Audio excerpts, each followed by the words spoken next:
Hey everybody, DJ Danny Rock, SaxMan Dan LLC Entertainment, also known as Entertainment Makers. Today, I'm going to show you around the American DJ Wolfmixer, as well as some particular fixtures that I have. Whether you have these or something similar or totally different, it's the same concept. So let's begin with solving problems. A lot of you may have experienced problems in the past with fixtures that you have, especially using the American DJ Wolfmixer. One very easy way to solve some major issues is just to remove this USB power button, also known as a USB-B connector, and just put it right back in. Often, this solves so many issues, and it's so easy to do. Another way to solve issues on your fixtures are to make sure that they are set to the same frequencies. One way, the only way to do that, is to make sure they all share the same color. So this particular color is red, and all the other fixtures are also set to red. If some fixtures are not set to red, then you're going to have different lights on different colors, and you want them synced up unless you purposely, for some reason, want to change half the lights on one frequency and so forth. But for now, we're keeping them all the same color. The other way you want to keep your lights in sync is to share the same number. So on my particular fixtures, because we have other fixtures involved, moving heads and things like that, we're using number 52.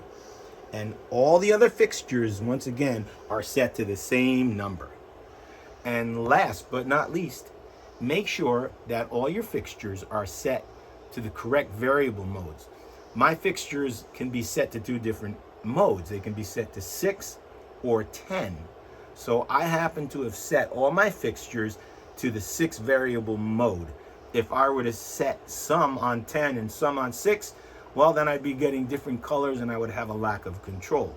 So make sure they're sharing the same number of variables. Now, just one more thing, I'll show you around the Wolfmixer. Let's take it off blackout mode. And let's say I want to operate these particular fixtures. The first thing I'm going to look for is the color button, which is here. And they give me a small list of colors. And they happen to not be changing. Now they are.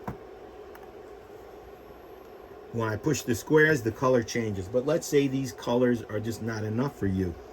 You can click the white button along with one of these squares and go into the edit mode. We're in edit mode, and you can use your finger over the color palette. Notice how they all sync and they change the same color. And if you don't like the color palette, you can click the upper right icon all the way to the right, and you can choose the name of the color. If I click any of these squares, it's gonna lock it in. So I don't want to do that right now. I'm happy with what I chose in the main menu. So Barry, I want to thank you for videoing this. Barry and I are gonna have an awesome gig this weekend. We solved a lot of issues, isn't that right? That's right. So we're gonna have the best gig ever this weekend. We're looking forward, and thanks for tuning in.